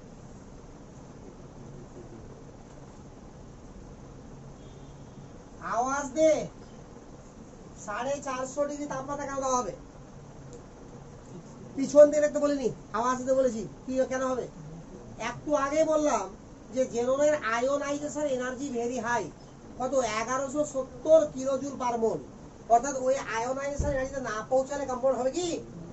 পারবে হতে। ওই কারণে এই হাই তাপমাত্রা দেওয়া হয়, বুঝলো? যাতে ওখান থেকে আয়োনাইজ হতে পারে। এখানে অ্যালয় অফ নিকেল, অর্থাৎ রিঅ্যাকশন ঘটানো হয় কোথায়? নিকেলের অ্যালয় দিয়ে তৈরি কোনো পাত্রে। নিকেলের অ্যালয় বুঝিস? এর মানে কি? যে কোনো মেটাল দিয়ে পাত্র তৈরি করলেই তার উপরে নিকেলের আস্তরণ দেওয়া আছে, ঠিক আছে?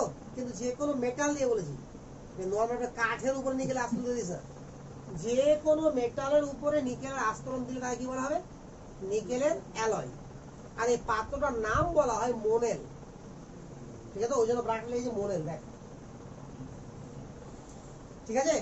এবার যেহেতু জেনন এগুলো মানে ইনার্ট গ্যাসগুলোকে নিয়ে কি করা হয়েছিল? প্রচুর পরীক্ষা নিরীক্ষা করা হয়েছিল, ঠিক আছে? এদেরকে হাড়ে হাড়ে চিনেছে সবাই, সব কিছু করা হয়েছিল এদের নিয়ে। তো তৈরি কি কি হবে?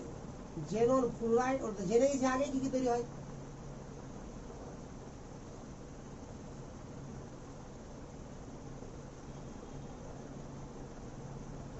এই তিনটা পর তৈরি হবে। আরে ক্লিয়ার না? ক্লিয়ার না?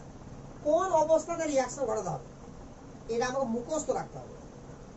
যদি আমাকে জেনন ফ্লুরাইড পেতে হয়, মানে ডাই ফ্লুরাইড যদি পেতে হয়, তাহলে আমাকে 2:1 এই অনুপাতে মিশিয়ে এখানে রিঅ্যাকশন করতে হবে, বুঝলো তো? যদি জেনন টেট্রা ফ্লুরাইড পেতে হয় তাহলে 1:5 এই অনুপাতে মিশাতে হবে। আর জেনন যদি আমার হেক্সা ফ্লুরাইড পেতে হয় তাহলে 1:20 এই অনুপাতে মিশাতে হবে। সব কি এক্সপেরিমেন্টাল ডাটা, ঠিক আছে? তো এগুলো যখন চাই যে এগুলো প্রুফ করবো, চলবে না কাজ। এগুলো প্রুফ ওরে করেছে, প্রুফ করে লিখে দিয়েছে, তখন মুখস্থ করতে হবে বাস। এই অনুপাতে আমাকে মিশাতে হবে, অটোমেটিক্যালি তৈরি হয়ে যাবে। এবার ব্যাপারটা হচ্ছে যে আমি এই পাত্রেই কেন তৈরি করব?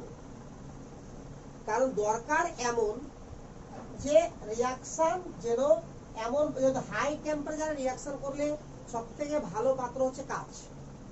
কেন? সিলিকনের পাত্র সব থেকে ভালো যদি হাই টেম্পারেচারে রিঅ্যাকশন করা হয়। কারণ তোরা ফিজিক্সে পড়েছিস সিলিকন কি আমার ইনসুলেটর হিসাবে কাজ করে, আচ্ছা না?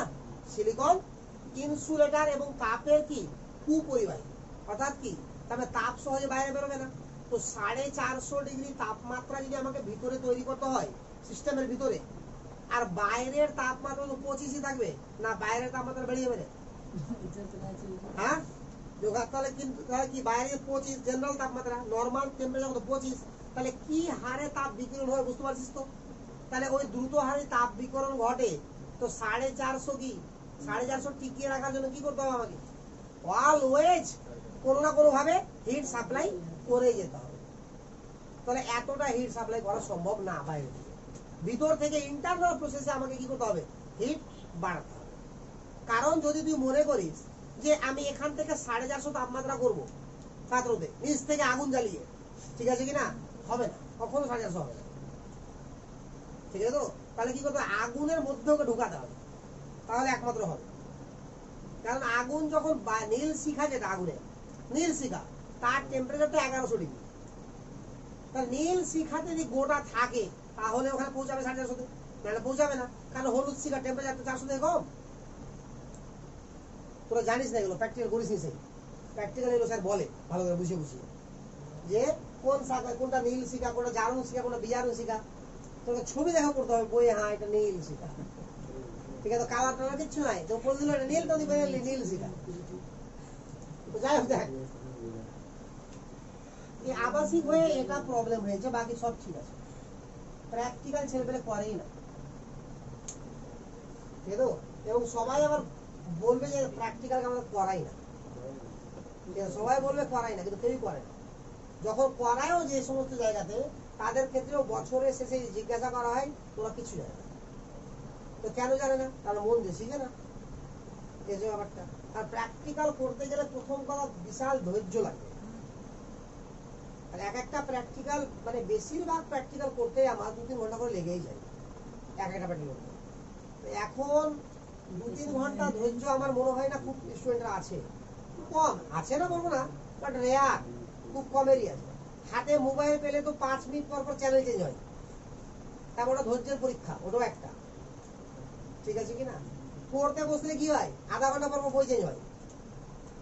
খুবই ভালো লেগে গেলে পড়তে কোনো দিন, যারা ম্যাথকে অতিরিক্ত ভালোবাসে শুধু তাদের ক্ষেত্রে লক্ষ্য করা যায় যে টানা 4-5 ঘন্টা ম্যাথ করে উঠে যাবে। আদারওয়াইজ বাকি যে যতই কেমিস্ট্রিকে ভালোবাসুক আর ফিজিক্সকে ভালোবাসুক, ক্ষমতা নাই 4 ঘন্টা পড়া। এগুলো কি ধৈর্যের অভাব, আর কিচ্ছু না। মানে মানসিকতা তৈরি হয়ে গেছে। তো যাই হোক, বলো ভেবে লাভ নাই। তো এখানে আবার এটা কেন দেওয়া হয়, কারণ হচ্ছে যে কাচের পাত্র, মানে সিলিকনের তৈরি যদি পাত্র দেওয়া হতো তাহলে কি হতো, আমার রিয়াকশনটা অনেক ইজিলি হতো। কেন? কারণ এখানে তাপের বিকিরণ হবে, বিকিরণ হবে কিনা। কিন্তু সিলিকনে কি হতো, তাপের বিকিরণ হতো না, রিয়াকশনটা কি দ্রুত হতো, বা কম খরচে ওই তাপটাতে আমরা গিয়ে পৌঁছাতে পারতাম। তারপরেও দেওয়া হয় না একটাই কারণ, যে সিলিকন জেনন ফ্লুরাইডের সঙ্গে রিয়াকশন করে দেয়। সিলিকন জেনন ফ্লুরাইডের সঙ্গে কি করবে, রিয়াকশন করবে। ফর এক্সাম্পল Xe, মানে কি সিলিকন। আচ্ছা, তো সিলিকনের উপাদান একটা থাকবেই সিলিকা, সিলিকনের এই উপাদানটা থাকবে সিলিকা। আর পৃথিবীতে সব জায়গাতে পাওয়া যায় কি, সিলিকা, জানিস নাকি। ভূপৃষ্ঠের প্রত্যেক জায়গাতে, গোটা পৃথিবীতে এমন কোনো দেশ নাই যেখানে সিলিকা নাই, কোনো গ্রাম নাই যেখানে সিলিকা নাই। বাকি যে কোনো মেটাল, যে কোনো নন মেটাল এরকম আছে যে এই দেশে এটা পাওয়া যায়, তো ওই দেশে ওটা পাওয়া যায়, ঠিক আছে কিনা। কোনো দেশে লোহার পরিমাণ বেশি আছে, কোনো মাটিতে সোনার পরিমাণ বেশি আছে, কোনো মাটিতে কপারের পরিমাণ বেশি আছে, তো কোথাও নাই, একদম টোটালেই নাই কপার, এরকম হয়।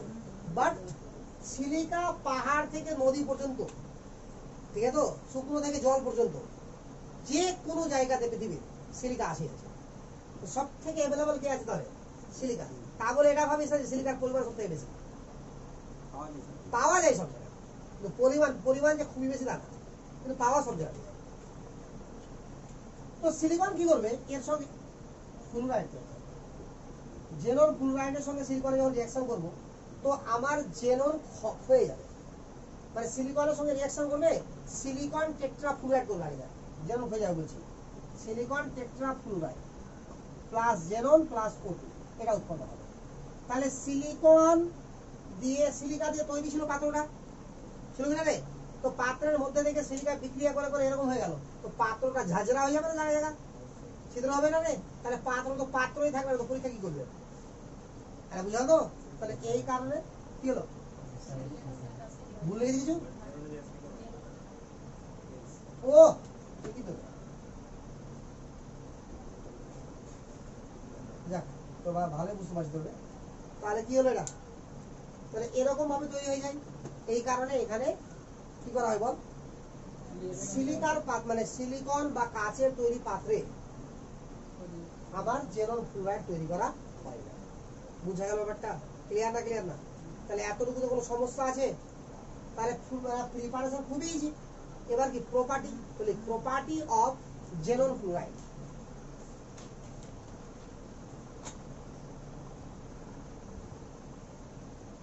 Properties of xenon fluoride.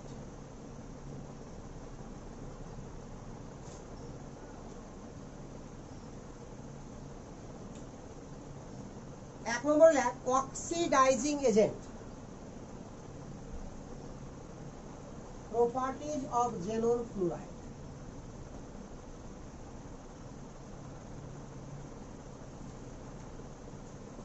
এক নম্বরে কি লিখব? Oxidising agent. আচ্ছা বল, অক্সিডাইজিং এজেন্ট কাকে বলা হয়? যারা অপরকে জারিত করে আর নিজে বিজারিত হয়। এই ছোট ছোট জিনিস মনে আছে তো? 2 নম্বরে লেখ ফ্লুরিন ডোনার और फ्लूरिनेटिंग एजेंट। 2 নম্বরে লেখ फ्लूरिनेटिंग एजेंट आगे लिखा है। फ्लूरिनेटिंग एजेंट का नाम तो এটা फ्लूरिनेटिंग एजेंट। এরা আমার কি করে? ফ্লুরিন ডোনেট করে। আমি এখানে ব্র্যাকেট লিখে দিলাম और फ्लूरिन डोनर।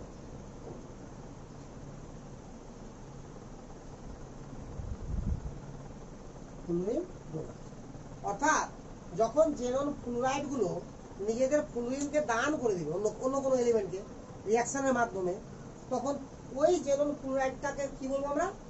ফ্লুরিনেটিং এজেন্ট বলবো। আরে বুঝলে তো? এবার ফ্লুরাইড আয়ন অ্যাকসেপ্টার 3 নম্বর পয়েন্ট।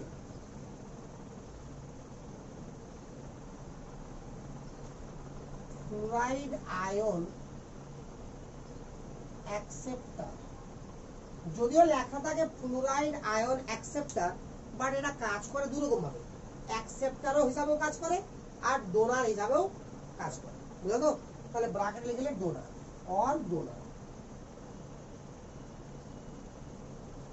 ফ্লুরাইড আয়ন অ্যাকসেপ্টার और ডোনার দুভাবেই কাজ করে। ঠিক আছে? 4 নম্বরে লিখ hydrolysis of xenon fluoride. Hydrolysis of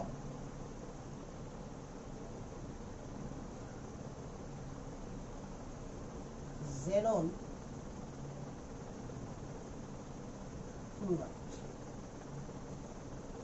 এই 4 ধরনের প্রপার্টিকে আমাকে ডিটেইলসে এবার জানতে হবে। ক্লিয়ার তো? অতটাও বেশি নাই, ভাবিস না। 2-4টা করে রিঅ্যাকশন আছে মাত্র, কয়েকটা তো কম্পাউন্ড মাত্র। ফ্লুরাইড তো 3টা মাত্র কম্পাউন্ড নাকি?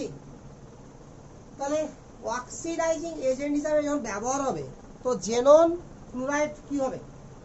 জেনন ফ্লুরাইড সবসময় স্ট্রং অক্সিডাইজিং এজেন্ট রূপে কাজ করে। তাহলে পয়েন্ট করে 1 নম্বর আবার দিয়ে লিখতে পারিস। লেখালে 1 নম্বর লিখলে হলো, মানে 1 নম্বর শুরু করলাম এবার। আর বোঝা হবে না? আর যদি খুবই লেখার ইচ্ছা করে তো লিখতে পারিস অক্সিডাইজিং এজেন্ট বা ওএ লিখে দে। Xenon fluorides are strong oxidizing agent. Xenon fluoride are strong oxidizing agent.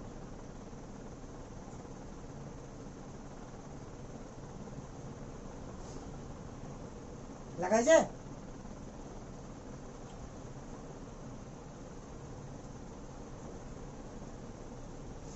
Xenon fluoride are strong oxidizing agent.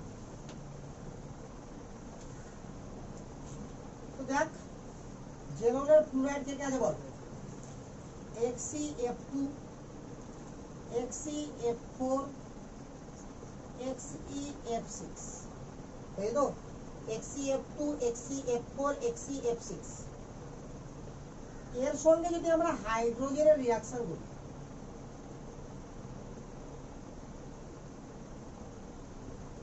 তাহলে হাইড্রোজেনের অক্সিডেশন নাম্বার কত আছে বল? 0। তাহলে প্রত্যেক ক্ষেত্রে কি হয়? জেনন প্লাস HF তৈরি হয়ে যায়।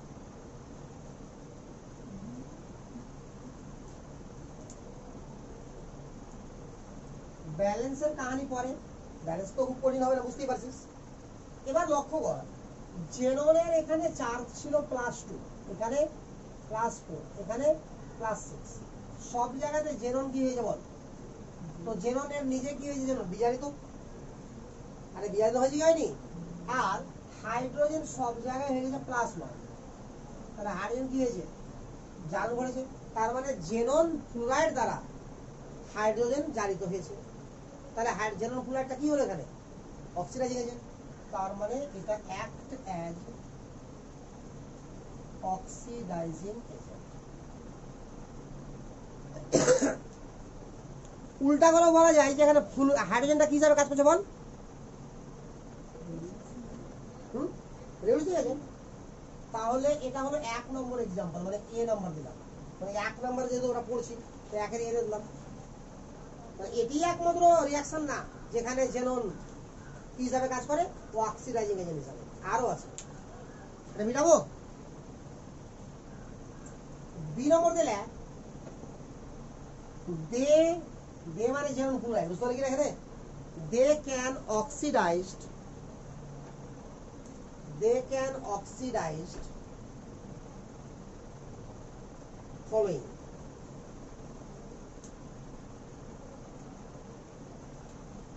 কাকে আগে করে দেয়? বি নম্বর এটা। হ্যাঁ, Cl মাইনাস কে কনভার্ট করবে, দুটা Cl মাইনাস কে Cl2 কে প্লাস ইলেকট্রন তো বেরোবে। আরে বুঝা গেল তো?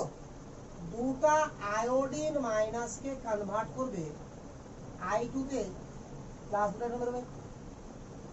সিজিয়াম প্লাস 3 কে কনভার্ট করবে সিজিয়াম প্লাস 4, তাহলে প্লাস একটাই।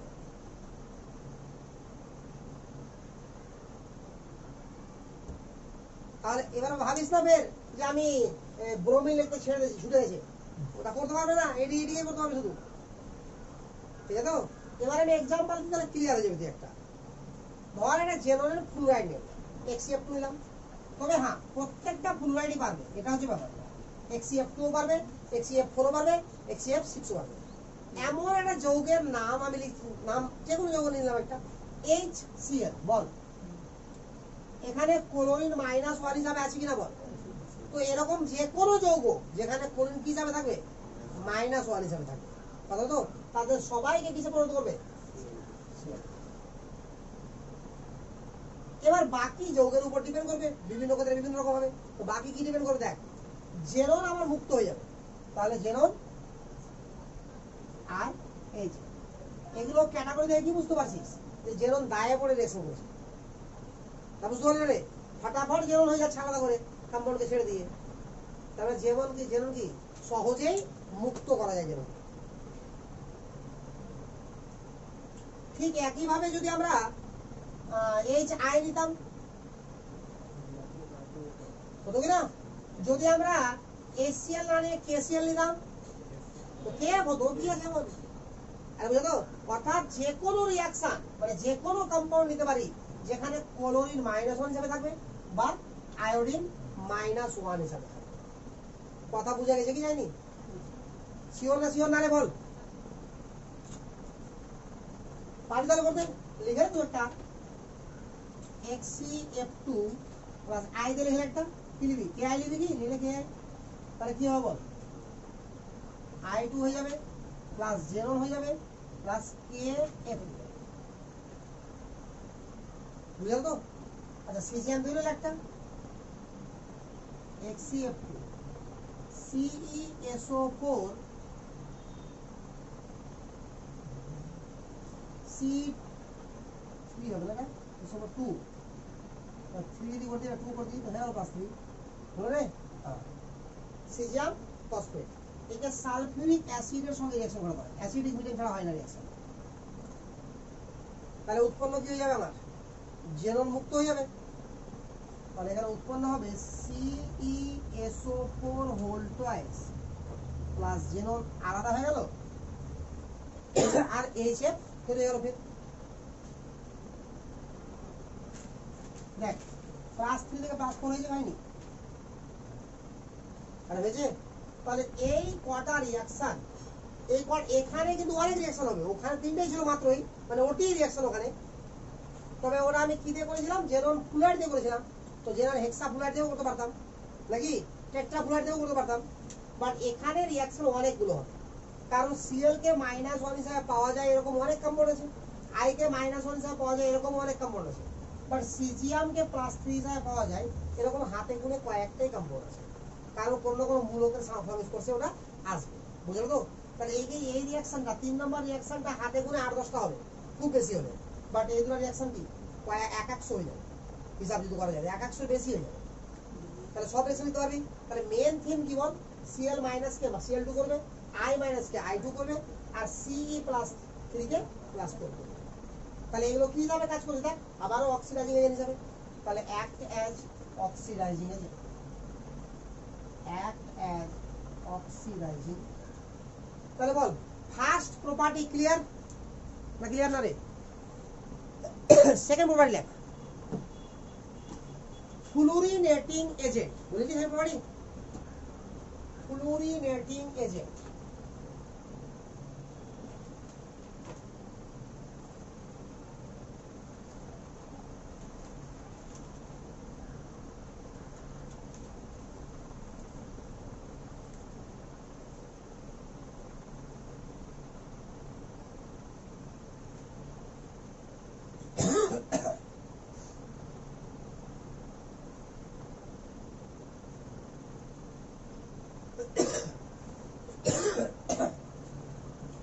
এটাকে কি বলা হয় বল, ফ্লুরিন ডোনার।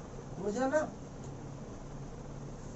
আরে পয়েন্ট লেখানোর সময় বলেছিলাম কি না, ফ্লুরিন ডোনার।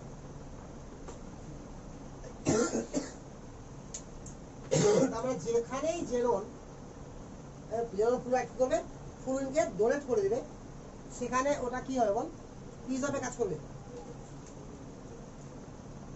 ফ্লুরিনেটিং এজেন্ট হিসাবে কাজ করবে। ক্লিয়ার? তো বিভিন্ন যৌগ, কয়েকটা যৌগই এরকম আছে, বেশি যৌগ নাই, আমি কয়েকটা লিখে দিচ্ছি, ওটুকু মনে থাকলে হয়ে যাবে। ঠিক আছে? এক নম্বর নিলাম CH3I, মিথাইল আয়োডাইড, XeF2। মানে কি, ফ্লুরিন ডোনেট করবে, দৌড়ে দাম করতে লোকে, তাহলে কি উৎপন্ন বল, CH3IF2 প্লাস জেনন বেরিয়ে। তাহলে এখানে এই কম্পাউন্ডটা কি হিসাবে কাজ করেছে বল, ফ্লুরিনেটিং এজেন্ট। কথা বোঝা গেল? ঠিক একই ভাবে এখানে CH3I হবে এরকম ব্যাপার নাই, যে কোনো RI। কথা বুঝতে পারলি তো? এখানে জেনারেলি লিখে দিচ্ছে বাগানে কি RI। তো ফর এক্সাম্পল আর নিয়ে নিচ্ছি আমি, C6H5I, তার সঙ্গে XeF2 নিলাম। তাহলে কি হবে বল, আরে আওয়াজ দিয়ে বল একটু, পারবি না? ওরাও বলতে পারবো না। হয়ে গেল? ক্লিয়ার না? ক্লিয়ার না? যদি আমরা C6H5 হোল টয়েস S নিয়ে, কেন এটাকে কি বলা হয়,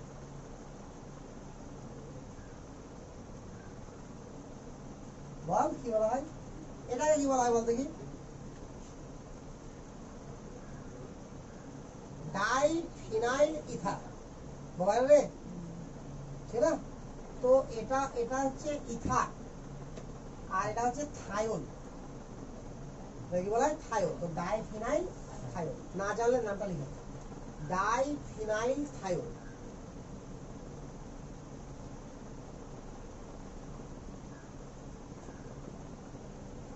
তাহলে কি হবে বল, XeF2।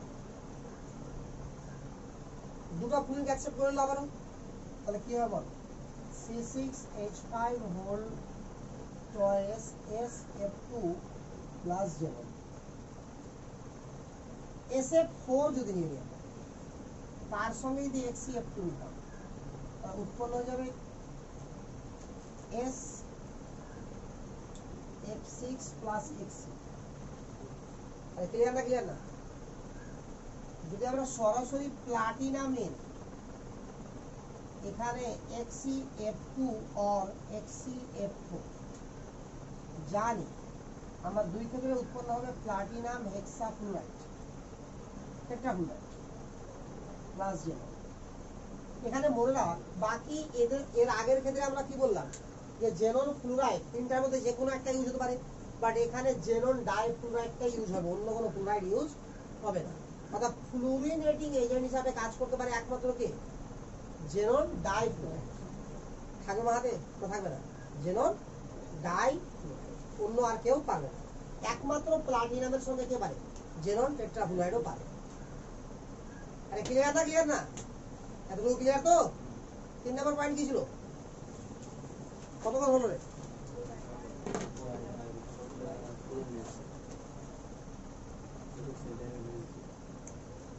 তাহলে এই করে নাকি একটা করে দিই পড়েন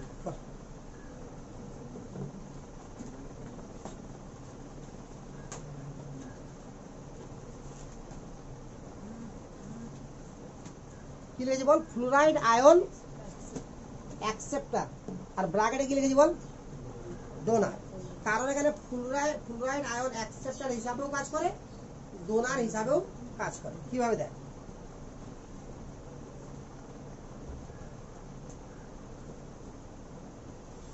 ফ্লুরাইড আয়ন মানে ফ্লুরাইড কাকে বলা হয় বল ফ্লুরিন কাকে বললাম F2 কে আর ফ্লুরাইড F- কে এটা মাথায় রাখবি ফ্লুরিন যেখানে লিখেছিলাম সেখানে ব্র্যাকেট F2 লিখতে পারিস ফ্লুরিনেটিং এজেন্টের পাশে লিখেছিলাম না ফ্লুরিন ডোনার বুঝলেন রে তো ফ্লুরিন ডোনার মানে F2 ডোনার দেখ বারবার রিঅ্যাকশন F2 নাম করছে না আর ফ্লুরাইড ডোনার বা ফ্লুরাইড অ্যাকসেপ্টার এর মানে কি F- ডোনার বা F- অ্যাকসেপ্টার ঠিক আছে ওভাবে লিখে নে ঠিক করলো না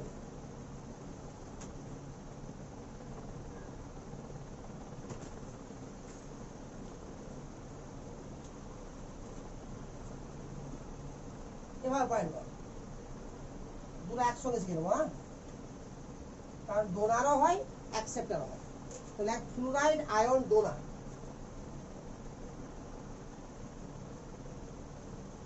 ফ্লুরাইড আয়ন ডোনার তাহলে জেনন ফ্লুরাইড গুলো যদি ফ্লুরাইড আয়ন দান করে তাহলে সেক্ষেত্রে কি হবে বল জেনন ফ্লুরাইডটা প্লাস হয়ে যাবে না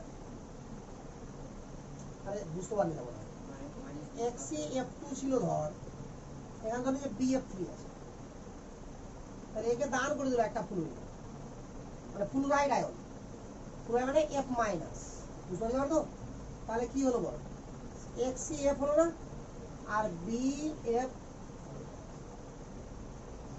এটা মাইনাস এটা প্লাস হবে কি হবে না বল প্রথমটা প্লাস হবে কি হবে না পরেরটা মাইনাস হবে কি হবে না তো ব্র্যাকেটে ঘিরে লিখে দেবো এরকম ভাবি থার্ড ব্র্যাকেট দিতে এরকম ভাবি থাকে যে কোনো ব্র্যাকেট হলেই হবে থার্ড ব্র্যাকেট দিতে ভালো লাগলো আমাকে দিলাম এটা কোন বন্ড আয়নিক বন্ড ঠিক আছে তো এখানে আবার 3 ধরনের ফ্লুরাইড ব্যবহার করা যায় আর 3 জনের সঙ্গে ব্যবহার করা যায় অর্থাৎ যেখানে যেখানে আবার কি থাকবে ভ্যাকান্ট অরবিটাল থাকবে কথা বুঝতে পারছো তো আমি এখানে জেনারেল লিখাবো লাস্টে একটা আর নিয়ে নি PCl5 নিই তো বল PCl5 এ আমার ভ্যাকান্ট অরবিটাল আছে কিনা PF5 PCl5 অত টানতে পারবে না আবার PF5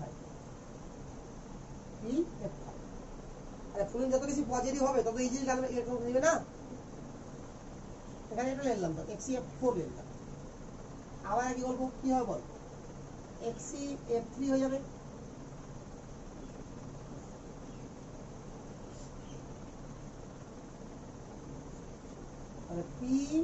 PF5 সরি 6 মাইনাস ঠিক আছে তাহলে XeF6 দিও নি একটা SbF5 XbF5 ঠিক তো তাহলে কি হবে বল XeF5 প্লাস আর SbF6 মাইনাস তাহলে কি বুঝতে পারছিস বলে যদি এখানে এরকম ব্যাপার নাই যে শুধু এরাই রিঅ্যাকশন করবে এর আগেটা লিখলি ক্লিয়ার করে ওখানে যে অনলি FeX2 ই আমরা কি করবে ওই রিঅ্যাকশনটা শো করবে আর শুধু লাস্টের জায়গা থেকে রিঅ্যাকশন শো করবে বা দুজন করছে XeF2 এবং XeF4 XeF6 করবে না আর যেখানে লিখছিলাম মানে সবাই করবে কথা বুঝতে পারলি কিনা তো এখানে লক্ষ্য কর আমার কি কি থাকা দরকার হয়েছে যেটা ফ্লুরাইড আয়নকে অ্যাকসেপ্ট করবে সেখানে মাস্ট হ্যাভ কি বল ভ্যাকান্ট অরবিটাল তো ভ্যাকান্ট অরবিটাল যার কাছে থাকবে তাই কি বলা হয় লুইস কি অ্যাসিড তো সবসময় এটা কাজ করছে কি হিসাবে বল লুইস অ্যাসিড হিসাবে লুইস অ্যাসিড তাহলে এ দান করছে কিভাবে কাজ করছে লুইস বেস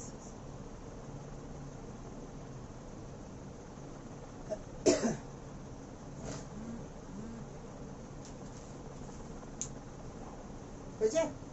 আবার যখন এটা ডোনার হলো আর যে কোনো মেটালিক ফ্লুরাইড যখন থাকবে তখন ফ্লুরাইড আয়ন অ্যাকসেপ্টার হিসাবে কাজ করবে। ফ্লুরাইড আয়ন অ্যাকসেপ্টার, ঠিক আছে? তো ফ্লুরাইড আয়ন অ্যাকসেপ্টার হিসাবে কিভাবে কাজ করবে? কার সঙ্গে করবে বললাম? যে কোনো মেটালিক ফ্লুরাইডের সঙ্গে। ধরে নে আমার XeF6 আছে, তার সঙ্গে মেটালিক ফ্লুরাইড আছে MF, M মানে যে কোনো মেটাল, ক্লিয়ার তো? তাহলে এখান থেকে ও কি করবে? ফ্লুইডটাকে অ্যাকসেপ্ট করবে। তাহলে করে নিয়ে কি হলো? তাহলে M কি হলো বল? প্লাস, আর XeF কি হলো বল? 7। এটা কি হয়ে গেল? মাইনাস। এদের মধ্যে কি হবে বল? আয়নিক বল। ক্লিয়ার না? ক্লিয়ার না? তাহলে এরা সবাই কি আয়নিক কম্পাউন্ড?